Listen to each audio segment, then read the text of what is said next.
The Cleveland Browns got good news, a gift from the Minnesota Vikings, you could say. Wait till you find out what's going on with the Vikings practice injury news that's going to give Cleveland an advantage in a lot of areas this Sunday in London against the Vikings. But first, folks, not only are we trying to beat the Vikings on the field, here at Chat Sports, we're trying to have Browns fans beat Vikings fans on our respective channels.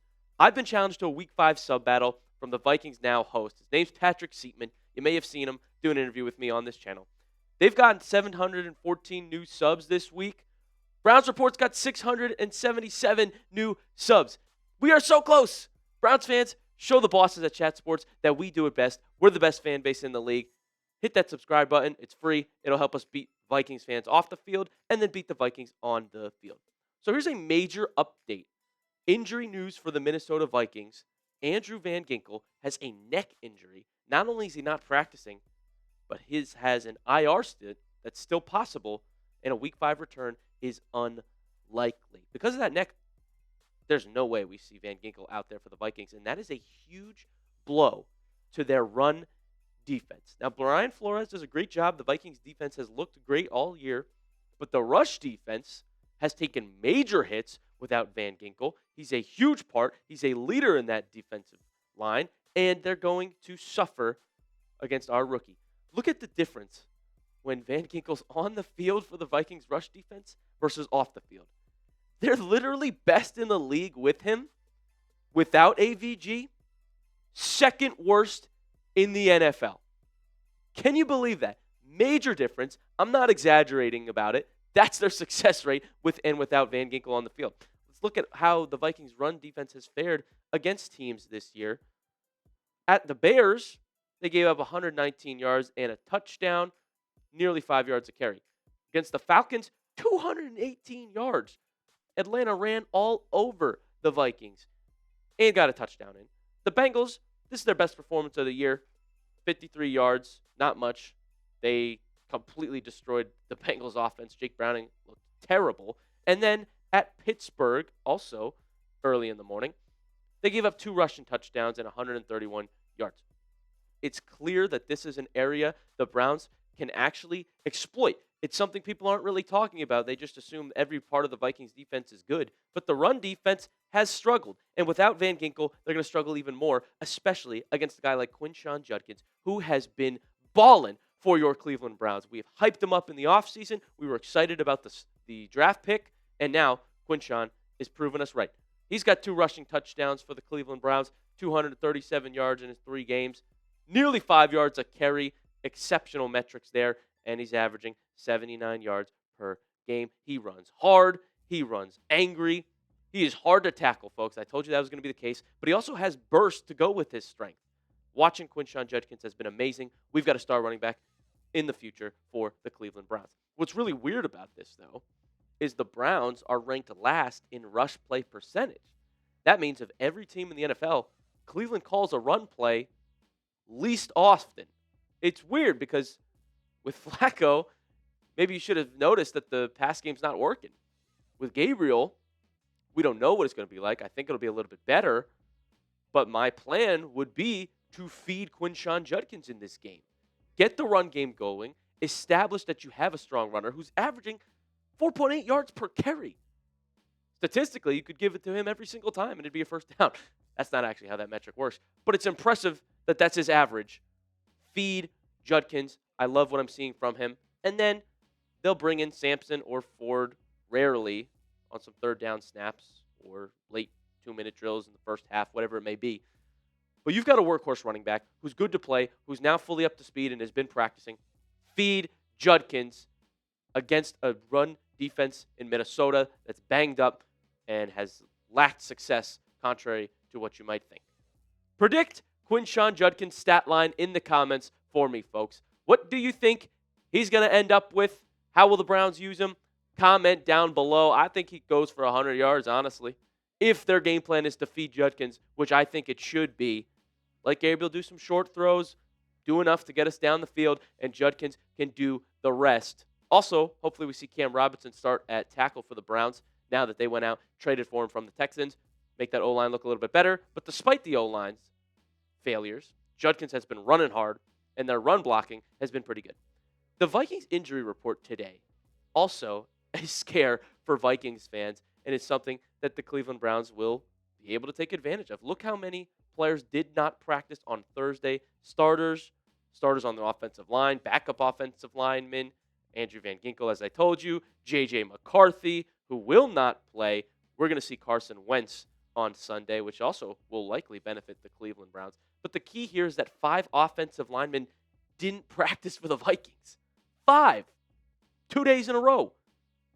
This is what the Vikings offensive line is projected to look like on Sunday. You've probably never heard of any of them. Blake Brandel has never played center in his life, and he's going to be making the start at center most likely. They actually have had multiple different linemen take snaps at center in practice this week. It's a mess. They don't even know what they're going to do. This is the projected lineup from a Vikings insider, but it's so banged up. Starters missing for Minnesota. This is a matchup advantage where Cleveland could absolutely dominate. We've got to tell you about the Browns' defensive line this season. You're watching it with us. It's remarkable to the eye test, but the numbers are going to impress you as well. It's deep. Myles Garrett having arguably one of his best seasons ever already. Just from how he looks, how fast he is, and he's being double-teamed more than any other player in the league. Maliek Collins, acquisition that Cleveland got, has been incredible. Mason Graham is a run stuffer. Liked what we've seen from the rookie so far. And PFF ranked the Cleveland Browns defensive line number 1 in the NFL. That's right. The best defensive line is in Cleveland, folks. I've been pushing this. Now PFF is grading us as so. It's incredible what we've seen. And look at the grades as a whole from PFF. Their defensive line, 90.5 overall. Like I said, that's first in the NFL. Myles Garrett, about a 93 PFF pass rushing grade, second in the NFL, only behind Micah Parsons. Maliek Collins, 90.2. That's 7th among interior defenders in the NFL. He's been so underrated, but he's actually been one of the best interior rushers for Cleveland and in the NFL as a whole. Finally, 7 different Browns defenders got a 71.5 or better overall PFF grade on defense. It's remarkable. It's no joke how good this defense has been. Specifically, Myles Garrett, big 95, has 4 sacks this year. Didn't get one last week, but he's still tied for 6th in the NFL. Also has 7 run stops, which leads every member of the Cleveland Browns. Garrett leads all players in the NFL with a staggering 35.4% pass rush win rate. That is best in the league, folks. And a metric we'll be watching is Garrett could make history this Sunday in London, as Myles has 106.5 career sacks. He's just 2 shy of passing Reggie White for the most sacks all time before age 30. Myles doesn't turn 30 until December. Browns defense as a whole ranks as one of the best in the NFL. First in total defense. So they give up the fewest yards per game out of any team in the league at 225.5. Also the fewest yards per play. Cleveland ranks first in rushing defense as well. Aaron Jones injured for Minnesota. Browns only give up 70.3 rush yards per game, 2.7 per play, which ranks first in the NFL. I'll add on to this mix that Myles Garrett leads the NFL in tackles for loss with 8. Can you believe how many firsts there are across the board for Cleveland's defense, for Cleveland's players, in terms of stats as it stacks up against other players in the NFL? It's for real. And once again, the Browns defense will set up Cleveland for success. They will keep them in this game. But now, with a fresh new life, I think the Browns defense is actually going to put them in position to win. And they'll be facing Carson Wentz. It won't be J.J. McCarthy. That is a tough defense for you to go up against as a backup quarterback in Carson Wentz. Cleveland will get to him, wreak havoc against that offensive line that is depleted for Minnesota. The key then, after the defense does its job, once again, I really think they're going to stuff Minnesota. It's going to be a great performance. The key will be, can Dillon Gabriel just move the ball and not turn it over?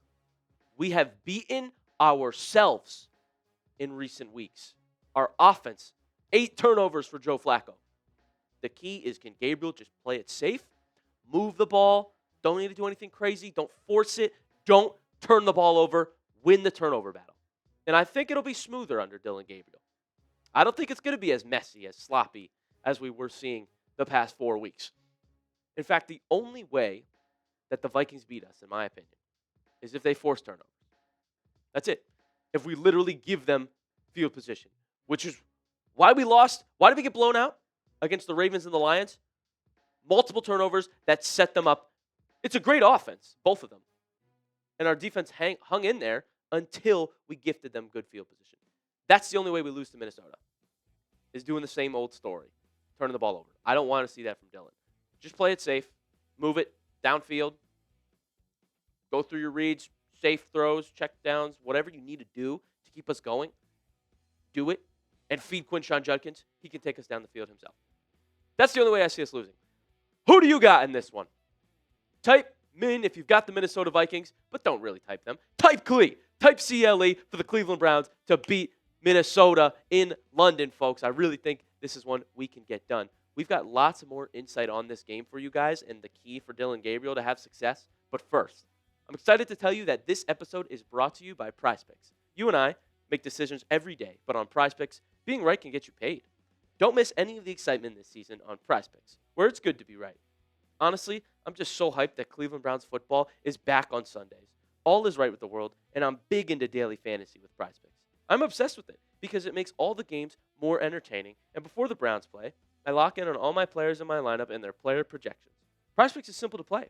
Just pick more or less on 2 to 6 player stat projections. If you get your picks right, you could cash in, and PrizePicks invented the flex play, which means you can still cash out if your lineup isn't perfect. You can double your money even if one of your picks doesn't hit. I thought that sounded like such a good deal that I went and made a flex play myself. And you know I got to have 2 Cleveland Browns in there. Isaiah Bond, more than half a rushing or receiving touchdown. Quinshon Judkins, more than half a rushing or receiving touchdown. I think I'll only need 1 touchdown from them because Aiden Hutchinson, I have more than 0.75 sacks. After what I saw him do to the Browns last week, I think he'll get a sack. If you want to try and make some money just like I am, download the app today and use code CLNS to get $50 in lineups after you play your first $5 lineup. That's code CLNS to get $50 in lineups after you play your first $5 lineup. PrizePicks. It's good to be right. Listen, I'll give credit to the Vikings defensive coordinator, Brian Flores. He does a great job. I think a lot of people who watch the NFL have seen his career as a defensive coordinator know that. But I wouldn't buy into that storyline too much because I do think a new quarterback, a young quarterback, is going to bring life to the Cleveland's offense that we haven't seen yet this year. And I'm not saying it's going to be flashy. I'm not saying he's going to go out there and carry the team. No, the key for Dylan is to do just enough. You don't have to be a hero. You don't have to go right out and prove that you're the franchise quarterback. No. I showed you how good our defense is. I showed you how they rank amongst the other defenses in the NFL. First in total defense, first in rush defense. They're going to do just fine. They're going to set you up. They're going to set you up, DG. All you got to do is move the ball a little bit. Make the smart play. Don't force it. Don't turn it over. Intermediate, short passes like you did in preseason. Look, you want to take a shot to the end zone? Big touchdown? I'm cool with that. Just don't force anything. You don't need to be the savior. We need a game manager that can move us down the field and get us enough points to win. Now, the Vikings have been pretty sloppy in a few areas this year as well. Number of penalties, 37. Second in the league in penalties in the NFL. The second most penalized team in football. Penalty yards, they're 7th as well. 287 yards through 4 weeks they've given up in penalties, folks. This is something Cleveland could exploit as well. And there'll be backups out there, like I said. Pre-snap penalties, they're first in the league, 18. They're hurting themselves. Look, everything is stacking up for Minnesota to beat themselves in Cleveland. Move the ball down the field, put up a good 20 points. That should do it. Our defense will check them. They'll be the Vikings will be racking up penalties. They'll have backups out there. It's a formula for Cleveland to win and improve to 2-3 on the season, folks. I think if we just play a clean game and we don't hurt ourselves, we'll win. We'll win. Win the turnover battle. Play it safe. Our defense is going to do what it needs to for this victory. Now, the spread in this game, Vikings are favored. -3.5. They're still sleeping on us in Vegas, folks. Let's show them. Let's show them this Sunday. We'll be live for the watch party. It'll be electric. Me and new producer Cullen for the Browns. It's going to be so much fun. Tune in. and I bet the Cleveland Browns upset the Vikings. That's my prediction. I'll give you my final score prediction later, but first, if you made it to the end of this video, comment woof woof. You're a real one. You're a diehard Browns fan because you wanted to scout the Vikings and see what news we got to help our Cleveland Browns. Hopefully that helps, folks. I think it will, especially that depleted offensive line going up against our defensive line. So comment woof woof if you're still watching, and subscribe. Join the party. It's a lot of fun on the Browns Report with all diehard Browns fans. Thank you so much for tuning in, and we'll see you very shortly on the Browns Report.